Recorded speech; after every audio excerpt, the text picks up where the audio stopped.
Gracias, Berta. Saludos especial a Soledad, a Erika, qué gusto verlas, a Telma Montenegro, un abrazo, a Medardo, Eileen, igual me da gusto verte por acá, por esta vía.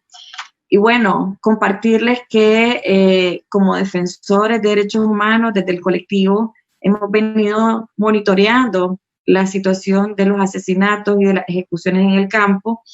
Sin embargo, tratamos de realizar como un análisis de lo que venía ocurriendo antes de esta represión, antes de lo que ocurrió en abril del 2018, y ya teníamos pues una trayectoria acumulada desde el CENID donde habíamos monitoreado estas ejecuciones y, por ejemplo, identificábamos y se publicó en ese entonces en el CENID un informe que entre 2008 y 2017 se habían asesinado a 25 líderes campesinos opositores. Y se daba una práctica casi que en la mayoría de estas ejecuciones o estos asesinatos relacionados a la forma en la que fueron ejecutadas estas personas. La mayoría de estas personas, 14, fueron reportadas como enfrentamientos para justificar estos asesinatos, enfrentamientos u operaciones realizadas por el ejército o la policía, y en al menos la mitad de estos casos fueron fuerzas combinadas en las que intervino o en las que intervinieron para realizar estos operativos. La forma en la que justificaron estos asesinatos fue explicar de que eran personas altamente peligrosas que estaban vinculadas al abigeato o que estaban vinculadas al narcotráfico. Esto hacía crear una imagen de quienes eran asesinados, de que eran delincuentes, y bajo esa categoría o calificación o descalificación no se hacía ninguna investigación ni ningún cuestionamiento a los operativos realizados por la policía o el ejército en el campo. Así, por ejemplo, podemos recordar en el caso de doña Lea Valle, que lo denunció como pues una masacre horrible en la comunidad de San Pablo 22, en la Cruz de Río Grande, cómo el ejército informa sobre la eliminación de 6 personas en las que en su primera intervención no indica que hay 2 niños menores, una niña de 16 años y un niño de 12 años. Doña Lea Valle, por ejemplo, acude después de largas horas a la comunidad donde fueron ejecutados sus hijos, su esposo, un cuñado y otras 2 personas más, y encuentra, por ejemplo, a su hijo y a su hija con señas evidentes de tortura. La niña con evidencia de haber sido abusada sexualmente. Este caso, hasta la fecha, no ha sido investigado debidamente por las autoridades y los cuerpos fueron enterrados en fosas comunes. Entonces, es una evidencia, no solamente en este caso, de la participación del ejército en combates o en operativos. Ellos llamaban combates, pero ni siquiera hay una investigación de qué es lo que ocurrió realmente en estos graves hechos, pero se observa, por ejemplo, la intervención de las fuerzas militares sin que haya ningún tipo de investigación. Igual ocurrió en el caso conocido como la mochila bomba o el bombazo, como se le llamó, y en la que las comunidades o los comunitarios afirmaron que había participación del ejército y tampoco hubo ninguna investigación. Otras personas fallecieron en ese operativo, un joven, una de las víctimas fue incluso torturada, el dueño de la propiedad fue torturado, amarrado a un árbol. Es decir, la investigación ha carecido, no se ha efectuado hasta la fecha, y en todos los operativos la intención ha sido descalificar a las víctimas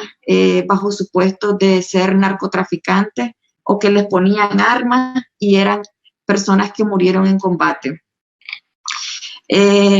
Hubo uno de estos casos, por ejemplo, en el caso de la masacre del Carrizo, donde hubo un agente, un subcomisionado involucrado, funcionarios del Consejo Supremo Electoral, en el que participaron en la matanza de 3 personas en la comunidad del Carrizo, y hubo un simulacro de justicia prácticamente. Y hablamos de simulacro porque se condenó a los perpetradores de este hecho, pero las condenas no pasaron ni de 3 años de prisión. Y si los comparamos con lo que ha pasado en la actualidad, por ejemplo, Medardo Mairena, que ahora se encuentra aquí, fue condenado a 216 años de prisión.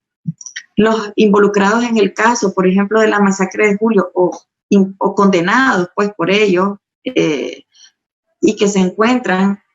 arbitrariamente y condenados injustamente por este hecho que no fue debidamente investigado, fueron condenados a penas que superan los 100 años de prisión, a diferencia de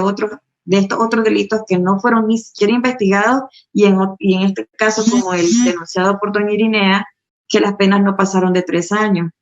Y vemos ahora, por ejemplo, recientemente como María Esperanza Sánchez, Kevin Solís, John Serna, que son presos políticos, tienen penas que superan los 10 años de prisión. Entonces, lo que ha ocurrido en el campo es terrible, es lamentable, lleva a una tremenda persecución contra los líderes campesinos, contra los opositores, contra quienes participaron en la resistencia nicaragüense, que son finalmente ejecutados, perseguidos, amenazados constantemente, asediados, y en cuyos casos las víctimas no han logrado encontrar justicia, no se han investigado todos estos casos, pero sí en Nicaragua se persigue políticamente a quienes alzan una bandera azul y blanco y les imputan cualquier hecho delictivo. Nosotros desde el colectivo, por ejemplo, hemos estado monitoreando estos asesinatos, y para el año pasado casi que se contabilizaban 71 personas asesinadas. En lo que va del año prácticamente van otras al menos 8 personas asesinadas, y la historia, la situación, la violencia pues que se vive en el campo es lamentable y se ha trasladado a la ciudad. En abril del 2018 se trasladó a la ciudad, se trasladó a Managua, y ahí se evidenciaron las formas en las que operan las fuerzas tanto estatales como las paraestatales, y las fuerzas prácticamente muy utilizando con armas incluso de guerra, para poder silenciar las voces que critican al gobierno en todas sus formas. Nosotros hemos considerado que este tipo de ataques y agresiones pues han desencadenado no solamente los hechos de violencia, sino también el exilio de muchas personas, de muchos campesinos que ahora, por ejemplo, en la actualidad se encuentran en Costa Rica y en diferentes partes, porque la represión es tremenda en el campo. La gente tiene que huir a diferentes localidades, han tenido que huir a Honduras, y en Honduras han sido ejecutados, como seguramente nos compartirá doña Telma, y aquí mismo en Costa Rica también han sido objeto de amenazas y de asedios. Entonces, es importante que la comunidad internacional sepa lo que ocurre en las comunidades, sepa lo que ocurre en el campo, y que cese esta represión, no solamente en el campo, sino también en la ciudad. Un abrazo para todas.